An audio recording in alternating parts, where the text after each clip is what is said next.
Trophy আমরা দেখতেই পাই বিভিন্ন জায়গায় ব্যবহার করা হয়ে থাকে। জয়ের একটা প্রতীক হিসেবে ট্রফি দেওয়া হয়, কিন্তু এই ট্রফি প্রথম কোথা থেকে পথ চলা শুরু করেছিল? কখনো কি এই প্রশ্নটা মাথায় এসছে?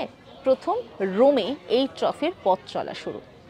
সৈন্যরা কি করতেন? পরাজিত সৈন্যদের কাছ থেকে অস্ত্র নিয়ে নিতেন, তাদের ব্যবহৃত যে বিভিন্ন জিনিসপত্র সেই ধাতুগুলো নিয়ে নিতেন, আর সেই ধাতুগুলোকে গলিয়েই তৈরি করা হতো ট্রফি।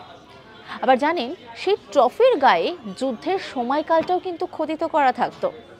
ভাবুন, মানে এই ট্রফি যা আমরা দেখি ঘরেতে সুন্দর করে সাজানো রয়েছে, একবার চোখ পড়লেই মনটা কেমন জুড়িয়ে যায়, কিন্তু সেই ট্রফির ইতিহাস কখন আমরা হয়তো জানবার চেষ্টাই করিনি। এরকম অনেক ছোটোখাটো ইতিহাস রয়েছে আপনাদের জন্য, আর সেই সমস্ত ইতিহাস জানতে হলে অবশ্যই নজর রাখুন আজ তাক বাংলার ইউটিউব স্ট্রিমিংয়ে। লাইক, কমেন্ট, শেয়ার করতে ভুলবেন না।